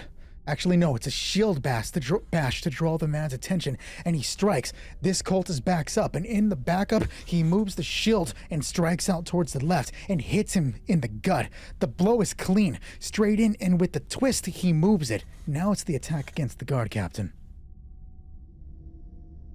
The cult fanatic's attack is a +4. It is a 15 to strike at the captain. Here comes the roll. That is a hit. Does it only catch armor, or does it... Okay, clarification. Does it make him bleed? Yes, but... Yes, it makes him bleed, but the damage isn't heavy. It's more of a skim along as he uses the shield to redirect the blow. It still cuts him, and the dagger is still activated, but is not a devastating wound. In fact, we'll say that striking out with the shield is what causes the dagger to go flying to the opposite corner of the building. That's how this man loses it. Strike, he's hit. So let's roll that d6. On a 1 or a 2, the dagger is faulty, right? So on a 1 or a 2, Black Shuck just goes for anybody. Here comes the d6. 6. No, Black Shuck is here to do exactly what he's meant to do. I'm going to count throwing out that dagger as another action that he just takes. He hits. The ground begins to swirl around him, and he backs up. Does Black Shuck's summoning circle move with him? Here comes the roll. Yes. So as it begins right where he was standing, it moves closer towards him, gaining. He shouts out as he backs into the door, hits it, grabs it, and rips it open. And the black smoke continues its grant until Shuck arrives on scene. Can Shuck be damaged is a question I want to ask. Here comes the roll. Yes, Shuck can be damaged, but only by the daggers that summon him. Kinda like a key, one used to unlock the creature and one used to seal it away, both doing, well, one thing. He turns around and looks to Shuck, who's coming, its mouth drooling again, shaking violently as it's ready. It's looking forward to the morsel. And he slices at it. The blade cuts right through, moving, and it's almost like the creature's skin parts so that it can move through and then reassembles itself. No sign of damage. We'll count that as another action made by the captain. Let's give Black Shuck an attack now. I'm going to give Black Shuck the same statistics as a dire wolf. We'll probably supercharge it a little bit, obviously not counting the magic. I'm talking about attacks and AC and all that. The dire wolf is a 14, but that's the AC. It only matters when you're swinging with the actual dagger, and this creature's attack is a +5. I'm going to make that a +6, give it just a slight more advantage against the captain. So here comes Black Shuck's attack. On a successful bite, that's when it pulls towards the underworld. I'll probably give the captain a way to try to battle going beneath, but it's not likely for him. Here comes the attack by Black Shuck. The creature's maw rips open, perhaps unhinges, much like a snake, except the skin breaks apart. Think like Melina in the new Mortal Kombat movie. And it doesn't hit him. In fact, when it jumps up and launches, the guard captain pulls up his shield and it gets on top of him, held at bay by the shield as the maul tries to bite around it. He's rolling with each strike, and on the right hand, he's stabbing at the creature's chest on the ground, but it's not doing a goddamn thing. He's moving so much because each strike that should bite into the creature moves right past him. It's literally like he's flailing on air. The three cultists are watching, waiting for Shuck to succeed. We'll make this a strength check to see if he can kick the damn thing off of him. The guard captain's strength is a 2. The dire wolf is a 3. We'll bump up Black Shuck's strength to a 5. And I see that. Is Black Shuck only around for a limited amount of time? Should we make that neutral, likely, or unlikely? What are you thinking, Samoa? Likely, I think. Okay. Likely. Is Black Shuck around for a limited amount of time? Here are the 2 dice that don't want to roll. And here comes the actual roll. 5. Black Shuck is only here for a limited amount of time. What do you think that time is? Roll a d6. Okay, we'll roll a d6. What do you think that should represent? The number that came up was a 2. Rounds. Okay. We will start tracking rounds from this point then. And say that it is 2 rounds. 2 rounds until he disappears. Those 2 are the only ones acting because the cultists are standing back, waiting, imagining that this is going to go away at any moment. Or not go away, that Shuck is going to succeed in taking the captain at any moment. So they're just waiting for him to succeed. In the corner, right there through the door where it's open, Seneca sees this, and he's kicking and screaming and shouting as he watches the captain fight. But let's see if the captain can kick him off. I said that Shuck has a 5 strength, and the captain has a 2. So this is going to be a contested roll. The first one is going to be for Shuck. This is 5 plus 20. 6. If the guard captain can beat 6, he's kicking the damn beast off of him. And here comes the roll. This is a 2 plus whatever this is. Yes. So, as the creature's on top snarling and biting, he realizes that he can't stab it, so he throws the sword across the room and shrieks at it. He puts a foot beneath the shield and kicks out. It's enough to force Black Shuck back. Does Shuck hit the cultists? Let's roll that. No, he doesn't. The cultists are giving it a wide berth. We have 1 more round until Shuck dissipates. You're right, that was a nat 1. I'm going to use that to give him a hell of a lot more room. Typically, I don't always go for auto fails on the NPC lines like that, just to make it a bit more interesting to see if there's a chance that he can still fuck it up. But we can count it as an auto fail from now on if you would like. I just typically like to do it in that manner so that there is always a chance of failure anyways. The door is opened up. A heavy boot as the 2 of them walk in. Are they in there off guard? Or do they have a quiet moment? Not quiet moment. Stealthily entrance. Is there a stealthful entrance here? They have a passive perception of 11. So if Samantha could beat an 11 on her stealth check, they're not going to notice them walk in. They're probably too focused on the 2 fighting and Black Shuck to hear the door open, especially with the massive gnarling snarls. So here comes the roll. For a stealth of 6 plus this, can they beat 11? 10. No. God damn it, Sam. You're supposed to be good at like 2 things, bro. And you're not. What the fuck? Sam says as she pushes the door open, and the cultists look to her. This one is probably up by now. Holy shit! One of the cultists lunges, the one here, and immediately Brianna jumps in the way with the shield that is tied to her back and deflects the blow. She doesn't know that these are activated Shuck daggers. The creature stands up.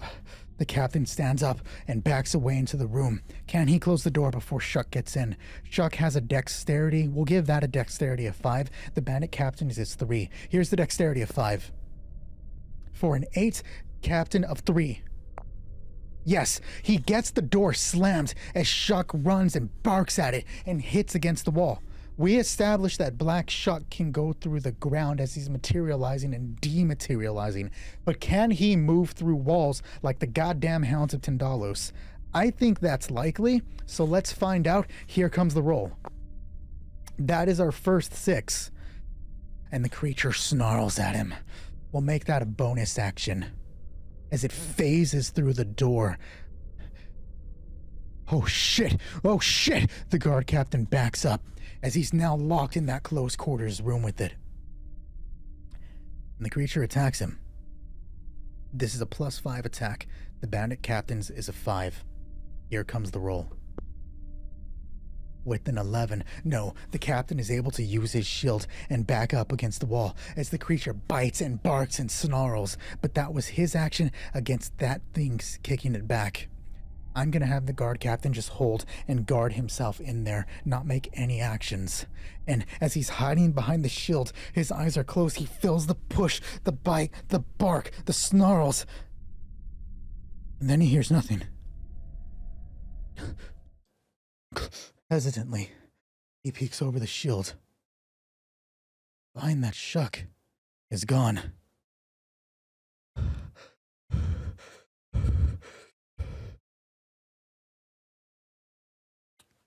Let me out! Seneca says. He's reaching through the bars. Come on, man, get me the fuck out of here! The guard captain sees his sword on the ground. He's shaking. They're still in here. What?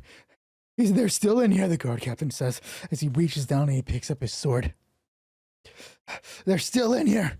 But we kick out to the struggle that Sam has just brought herself inside of. Having just deflected the blow from the front cultist, we have to worry about the one to the right of Brianna, who is going to get his own strike against her. Now, we have the cult fanatic attacking with a +4, and her guard is a 16. Actually, I need to bring up a stat real quick, because not half of that, some of that defense comes from chainmail. It is 11. He has to hit for an 11 to strike her. Here comes the roll. And that's a +4. No, he does not get through her defenses. As he lunges at her, Brianna is able to lean out of the way. She deflects the dagger and then uses the shield to swerve with it back into the corner. The cultist misses, leaving her open to Samantha. I'm going to make this likely. Is Samantha going to use the Shuck dagger on him?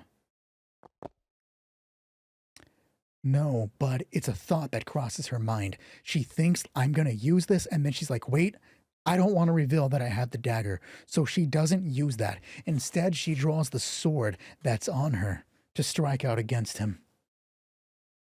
Okay, actually, apparently, according to this, she only has a dagger. Whatever, +4 to hit with her own knife. Here comes the roll.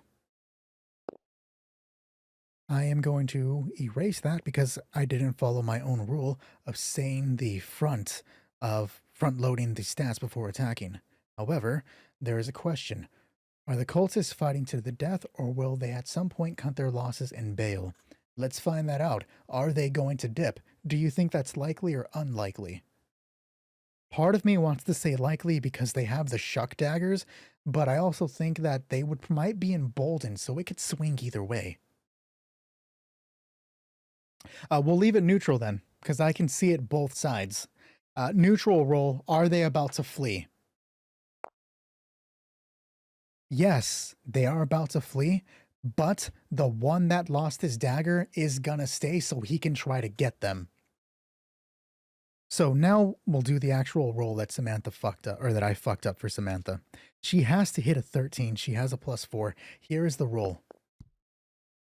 And she nails.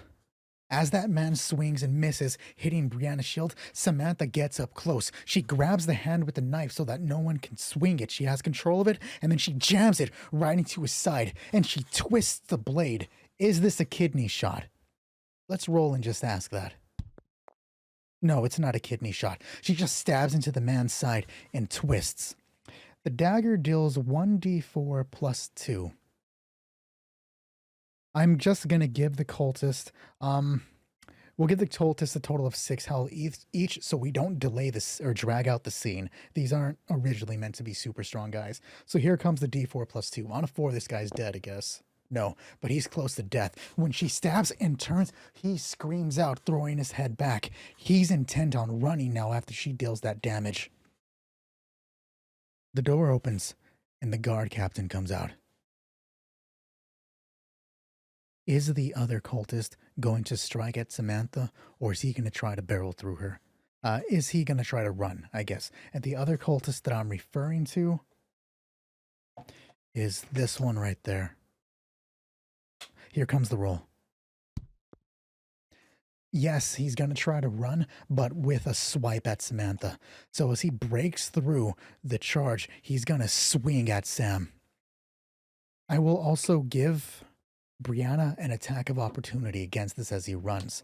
So we'll make Brianna's attack first because that can interrupt. Brianna's attack is a +3. It's hitting towards a 13. Here comes the roll. No, she doesn't get any sort of it. She's supposed to get advantage, actually. So here's the advantage. No, she doesn't hit anyways. 2 7s. Oh well. So here comes the strike against Samantha. Samantha has a +12. The cult's fanatic is attacking with a +4. Is Samantha about to get shucked? No. No, oh, wait, that's a +12. Yep, that's right on the dot. He moves through, and he gets his own blade towards Sam. Ah! She cries out, and he's able to get right through the door. She looks at the ground. Actually, hold on. Is this a frenzy? Yes! We have our frenzy from Black Shuck. You know how fucking stupid that is? Like, if this was like an actual story that I was reading or like a fucking movie, and so far everybody who's been stabbed by the Shuck dagger is either dead or in super danger, but then when our protagonist gets cut by it, fucking Shuck attacks literally everybody. That's so fucking bad. I would roll my eyes so hard at that. But as she gets stabbed, she looks down at the ground. She sees the black ichor landing beside her. And she's panicking because, like, holy shit, she's about to get killed. The swirl approaches. The cultists don't run because they think they have the upper hand now. Even Brianna is backing into the corner, but not the guard captain. Come, get behind my shield! Get behind my shield! He shouts out. And Sam looks at him. Does she actually hear that? Let's make a perception check. She's probably caught off guard by this. Probably not listening, focused entirely on this. We're going to make this a 16. She has a +4. Here comes the roll. No, she doesn't hear it. She's focused on the ichor. She's focusing on the black swirl. As Shuck appears, it's a vibrant burst to her. For some reason, that's what she sees. She sees the color. In fact, usually black when Shuck arrives, but when he's in a frenzy, it's a vibrant array of reds. And Samantha looks at it. She sees Shuck rise out. Okay. 1, 2, 3, 4, 5, 6. That it works out. There's 6 people here. You can see all the numbers corresponding to the characters. There is another cultist here in the corner. So I'll actually write a 7, and then we'll add an 8 to Seneca in the room off to the side because we need an even numbered dice. So it is a D8. So, I mean, we got a 1 in 8 chance that Samantha's not going to be the one attacked by it, which is a good thing. but we still have like 50% chance that an ally is going to be hit. I mean, the odds are better than what we can expect, right? Here comes the D8. Who is Black Shuck after? Here comes the roll. That's a 20. Damn. Who is Black Shuck after? 1. The cultist right outside. Yeah, you thought you were gonna fucking run, pussy. And Samantha sees that Black Shuck is snarling. Again, that mouth, that unhinged jaw is quivering, and Samantha falls to her knees, reverting back to her. Oh my god, I need my brother. I need my brother. She holds up her hands, and Black Shuck lunges over her into the cultist, who is probably not expecting it. I'm not even going to give him a fucking roll for it. And it catches him, drops into the ground, and he screams out, "Ah, ah," as it shakes and rips about his throat and pulls him into the ground. Actually, during a frenzy of Shuck, does he vanish after only taking one person? Leaving it neutral, here comes the roll. No, he doesn't vanish. Does he kill the people he attacks? No, and he sends them to the shadow realm, right? That's what we're going with. So as he bites, and yanks underground, the entire body goes. And so does Shuck, because he's going to appear for somebody else. We're still going to roll a d8. If it's a 1, then we'll just say that Shuck is satisfied. That'll be it. That'll be the mechanic. Every time a Shuck frenzy happens, when we roll a number that's already been rolled, he's been satisfied with his bloodlust. Here comes the roll. Who is he coming back for? 7. The other cultist. Fuck you guys too.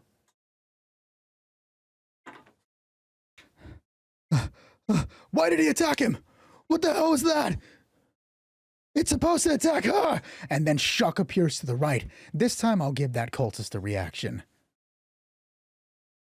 So this is a cult fanatic with an AC of 13, and Black Shuck's attack of, I believe I said 6 earlier, but let me find the card. Yep, Black Shuck's attack of 6 against the 13. My voice is going. Sorry, I'm getting excited. Here comes the roll.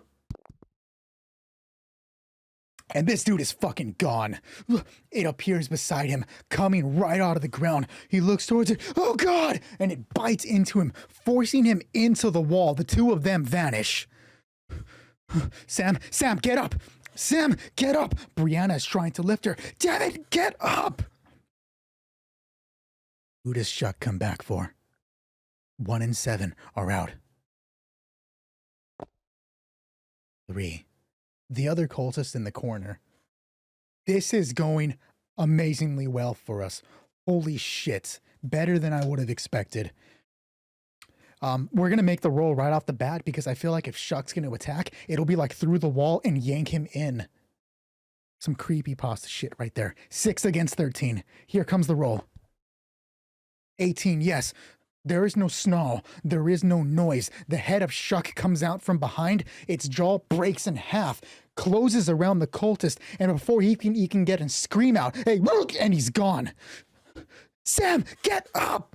Does Samantha hear this one now? She's reverting into herself, the orphan that lived on the streets, the fear of needing her older brother, the other arbiters to take care of her. Samantha is crying on the ground as she feels someone tugging her. It's a tug back from the past to this grim, fucked up reality. Samantha, do you hear the voice calling you? This is a perception of 6, disadvantage against a 17. Here comes the roll. 6, no, she doesn't hear. Samantha is limp, laying there, crying, sniveling, not paying attention. Who does Shuck come back for? 5. She was 4. That other cultist was 5. All the cultists have been removed from this scene. All 3 daggers are on the goddamn ground.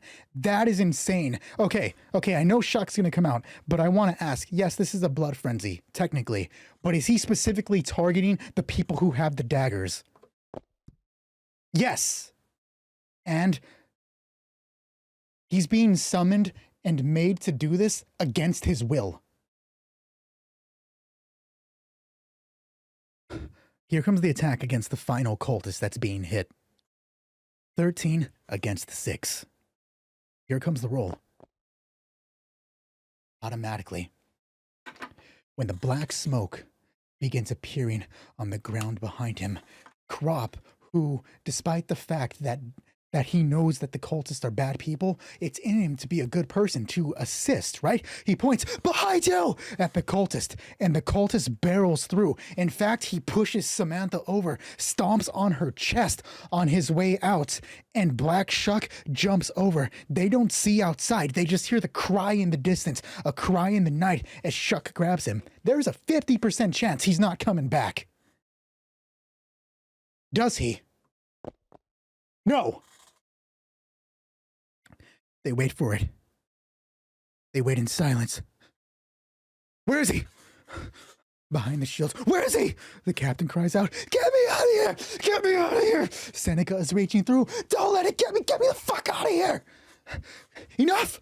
Enough! It's not coming back! I don't think it's coming back! Brianna says, everyone calm down!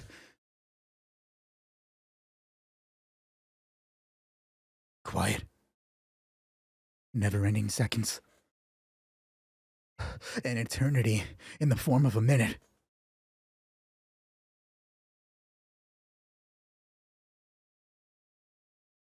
And nothing happens. Slowly, Crop's shield comes down.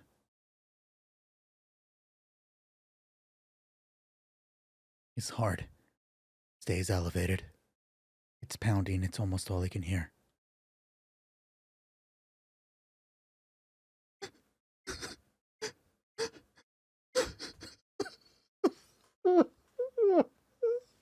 Samantha lays on the ground, covering her eyes as she cries. Letting the tension fall from her, Brianna's shield collapses out of her hand. It bounces on the ground, probably like a hubcap, rolls over till it hits this table and then lays on the side. It wobbles on the steel bullet in the front of it until it ceases moving. And for a second, despite the breaths, the only sound is Samantha sobbing. She's not even paying attention to the fact that she's bleeding.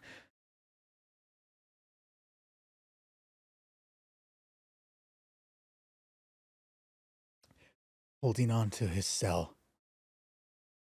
Even Seneca has calmed a bit.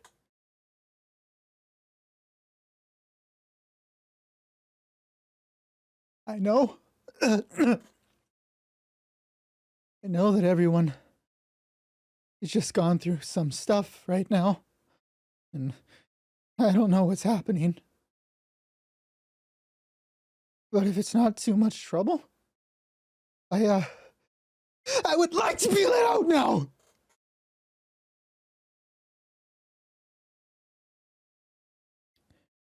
Crop turns around.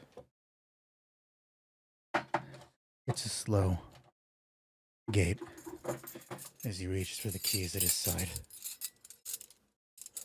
Thumbs through to the right one. Places it in the lock, turns it, and slides the gate open. Seneca charges out. Runs into the walls. He's trying to steady himself.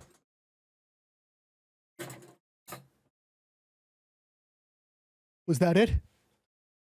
Seneca asks. Was that it? Was that Shuck? What the fuck do you think? Rob says. He moves back out into his office. And it's gone for sure, right? Right? Nobody answers him.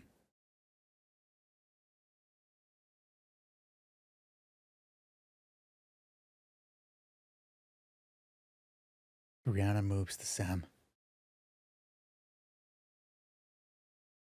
It's over. Hey, it's over.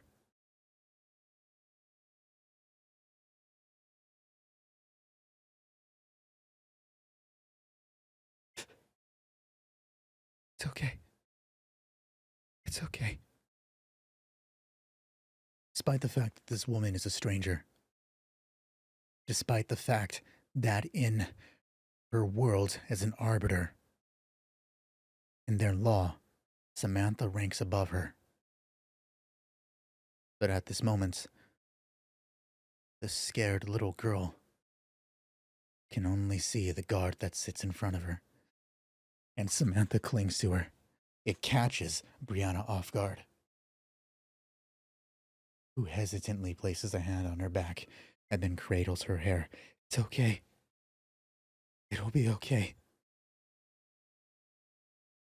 Crop walks over to the side, where the man dropped over here, and picks up the dagger off the ground.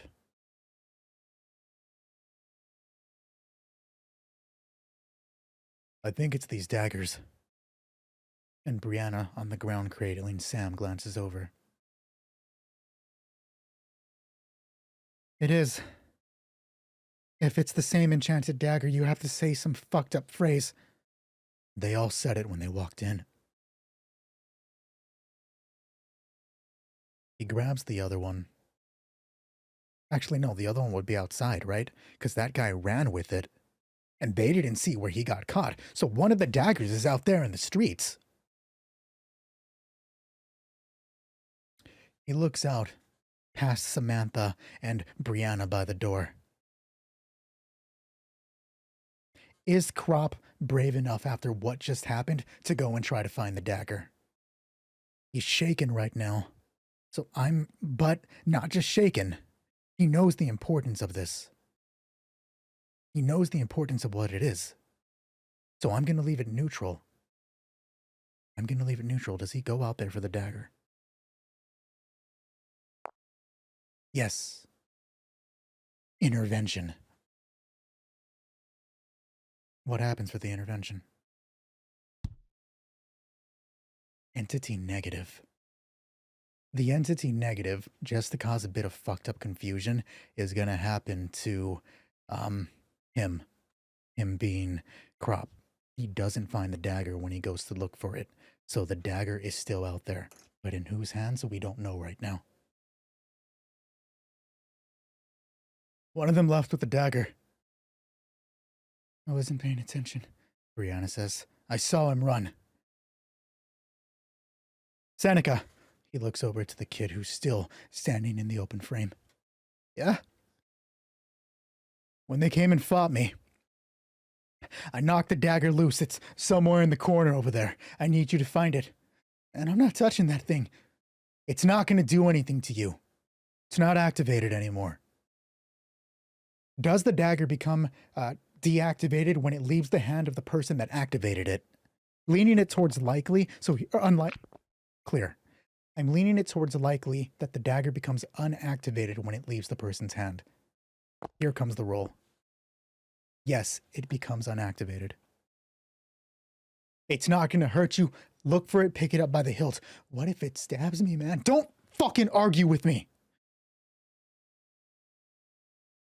We need the goddamn daggers. Excuse me. Brianna leans Sam out of the doorway. And he pauses for a moment. Takes a deep breath. And then walks out of the captain's building. Seneca doesn't move. Find the dagger! Brianna shouts at him. Okay. Is he able to find it? Actually, hold on. Okay. So, they are all fucking 0. So this is literally just whatever the roll is. Seeing as you had said it earlier, Samoa, that based on how difficult the scene plays out for them to find that lost dagger, what do you think the number for him, the perception check for him it should be to find that dagger? We had quite the scene kick off. And I'm just roll a d6 as per the rules. Okay. D6. Does he find the dagger? Here comes the roll. Didn't roll. Now we roll it. Does he find the dagger? No. He doesn't locate it. Perhaps on top of the desk was a bunch of books and papers, and when it kicked off, all of the papers spread all over the place, and he's too afraid to literally poke through the papers, thinking that if he hits the blade, that it'll summon Shuck to bring him beneath. So he shifts through, And then he looks over to see that Brianna and Samantha are distracted with each other. So he shifts through the same two papers that he knows are safe. He's just making the noise. And then he sets them down after he's sure they don't see.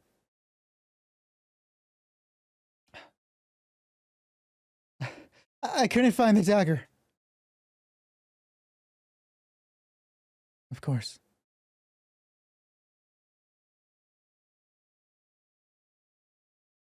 I'll look later.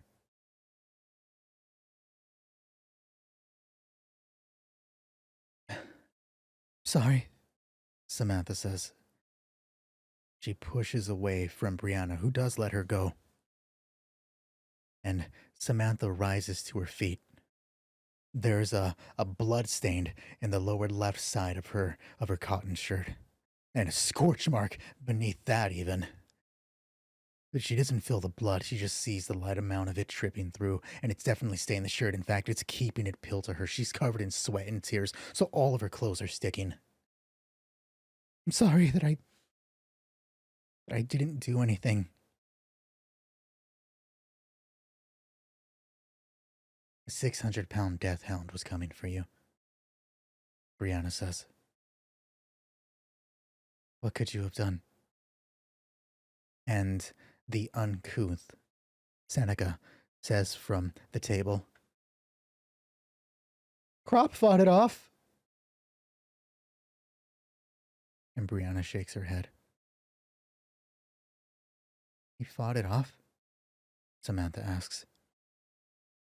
Yeah, he held it at bay with the shield. And then after a while, it just kind of vanished.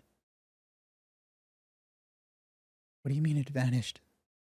Like it just gave up or something. Like it just gave up.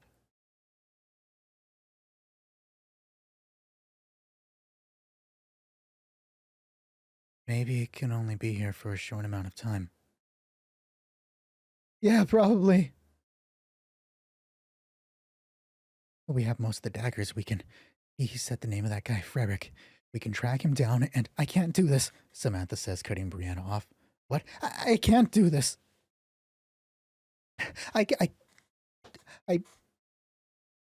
can't do this, okay? I just can't. My brother can. My brother, or Vaughn, or literally anyone else, but I can't do this. I'm not an arbiter. What?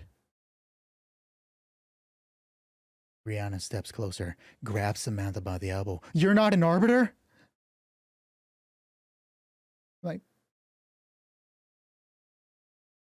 My brother made me one, and I thought that I could handle it. It would be easy. The others do all the work, and I can't do it. I'm not an arbiter. I'm just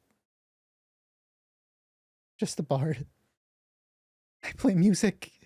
I tell stories. I sing. I don't even sing good. I'm just a... And she gets slapped. And she looks to Brianna. Reaches up to the stinging in her face.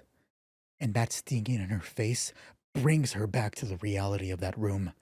And she now feels the stinging pain in her side from where the cultist stabbed her. Perhaps she feels the numbing pulse on the back of her head for when she got barreled over and hit the ground, and the pressure in her chest from where the boot stomped down on her as the man rushed over.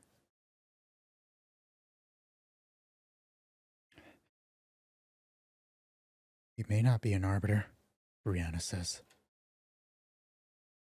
But right now, you're the only one we have. Can't do it.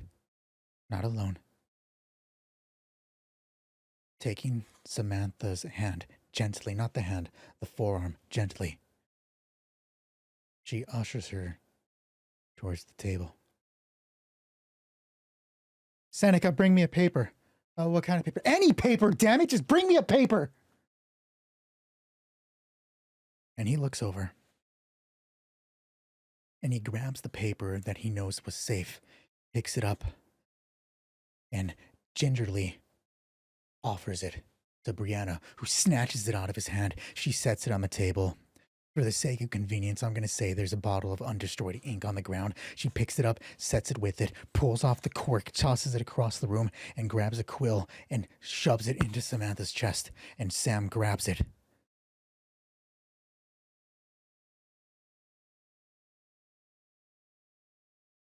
The guardhouses have access to messengers, to carriers.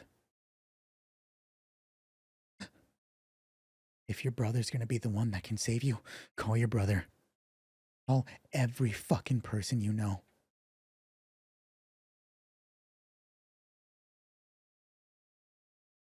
And he'll know I failed. You haven't failed yet. Remember, kids, Brianna looks right to the camera.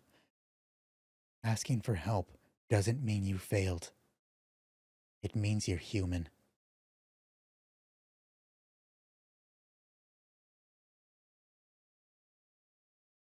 And Samantha begins writing, calling, asking for help. Her hands are shaky.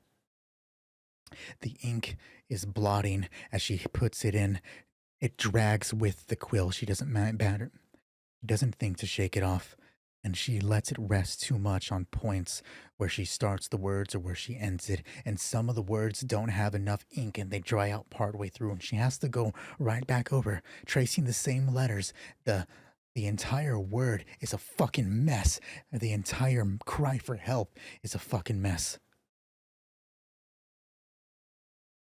And she rolls it up. Shaky hand sets the quill aside. She holds it out to Brianna, who takes it from her. He looks towards the door, takes a step, and Samantha catches her arm. Where are you going? Pigeons are in the next door over. I have to get them to set them loose. Don't leave me here. Seneca is here with you. Don't leave me here! He says, not her. Come with me, Brianna says. Yeah. We'll do everything together.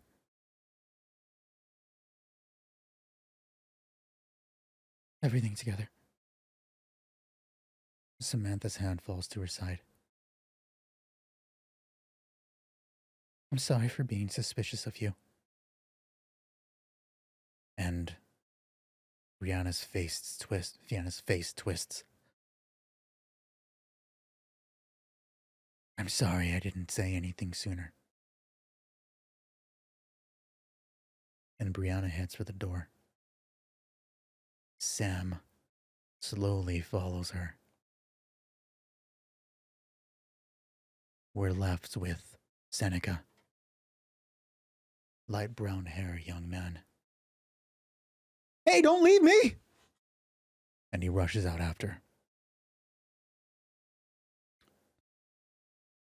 I hate to cut it short, but that feels like the best time to end this episode. And it kicked off. Holy crap, that last scene with the way the dice rolled, it just kicked off. That was insane. We had some interesting developments with Shuck and the daggers malfunctioning. Good fucking call, Samoa. The fact that you throwing out that they can malfunction, that scene, all of that happened, that's on you, and that's great work. I bet you the upstairs neighbor hates how much I've screamed tonight, but he deserves it for the rap music. Oh no, I definitely will be saving this for sure. Thank you for your wonderful suggestions tonight, Samoa. Megboo, you even had a few good ones there, but these scenes definitely happened because of the both of you, so I appreciate that, and I definitely hope to see you all next week. Until then, I'll be in other worlds.